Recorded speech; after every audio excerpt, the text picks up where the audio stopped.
Tapi yang jelas saya memang sakit Mbak jadi pemimpin itu. Di mana Bu? Sakit sekali. Apa saya ingin Ibu mengatakan saya mau ngomong ke semua orang, mau ngomong ini soal ini, saya diperlakukan tidak adil, saya mau ngomong ke semua orang. Ibu mau ngomong di Rosi?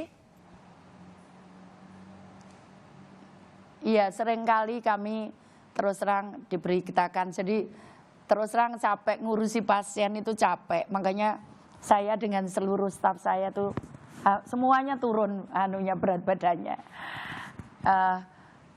Bukan itu yang saya sampaikan, tapi kemudian kami harus menyelesaikan masalah-masalah yang sebetulnya tidak kami lakukan. Contohnya misalkan kami dituduh membawa 38 pasien. Bagaimana mungkin Mbak, ambulans saya 17 tadi, 17 untuk nangani TGC. Kemudian kalau kami 38, berarti saya harus pakai ambulans itu 2 kali mengantar. Kalau pakai 17 ambulans semua. Tapi itu enggak mungkin karena kita juga nolong kecelakaan, kita juga nolong ibu melahirkan dan sebagainya. Enggak mungkin kita pakai 17. Nah, ternyata kita punya data benar bahwa selama 2 hari yang disebutkan kami membawa pasien 38 COVID yang katanya kami telantarkan, itu di data kami tidak ada karena semua sistem di Surabaya itu pakai elektronik.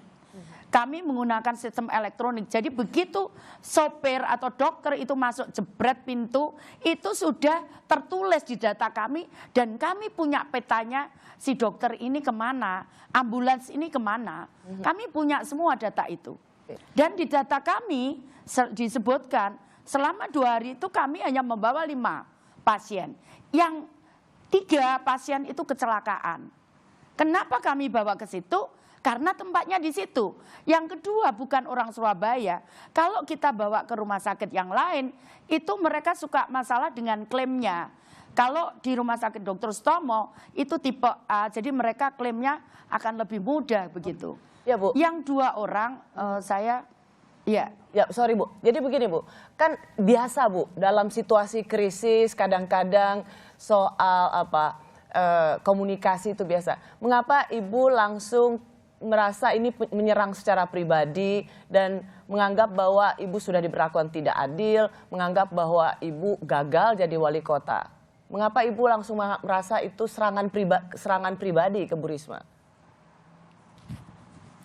Ya, karena sebelum-sebelumnya banyak sekali peristiwa kejadian itu yang terus terang saya sebelumnya tidak mau bicara Mbak Rosi, untuk apa sih? Saya juga nggak kepingin kok ini. Ini kan yang ngundang Mbak Rosi. Terima kasih Ibu mau hadir. Saya juga ditanyakan, saya jawab bahwa sebelum-sebelumnya itu banyak sekali kasus di mana kemudian tapi saya tidak menjawab meskipun saya tahu arahnya ke saya. Saya mencoba yang menjawab itu staf saya dengan menjelaskan dengan data karena terus terang saya selalu bekerja dengan data, saya selalu bekerja dengan catatan, saya selalu bekerja dengan teknologi, saya bekerja dengan suatu sistem di mana semua standarnya ada. Jadi karena itu kalau ada yang menyerang begitu saya kami langsung tunjukkan data. Dan itu sering sekali sehingga terus terang sampai kemarin kok saya ya bingung, kok dikatakan rumah sakit penuh, saya ya bingung.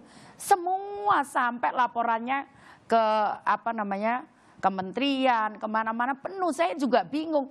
Ini yang penuh tuh yang mana, sampai nggak ngerti saya. Karena di data kami itu enggak. Rumah sakit itu banyak sekali yang kemudian menginisiasi, mereka membuat kamar-kamar baru untuk COVID. Sedangkan kami, Surabaya, saya sudah 2 bulan, 3 bulan yang lalu, kita sudah menyiapkan 200 kamar kalau itu terjadi sesuatu. Kemudian kita membantu beberapa bed di rumah sakit swasta yang kita nanti bisa gunakan. Tapi alhamdulillah sampai sekarang 200 bed itu belum pernah kami tempati. Ya. Karena kemudian rumah sakit yang lain mereka membuat membuat tambahan-tambahan untuk tempat tidur. Sehingga tadi saya sampaikan, saya juga bingung saat dikatakan itu penuh. Ya. Kemudian tidak bisa dirujuk. Sebetulnya kontak 112 maka kami akan ambil pasien itu, kemudian kami akan rujuk ke rumah sakit yang lain.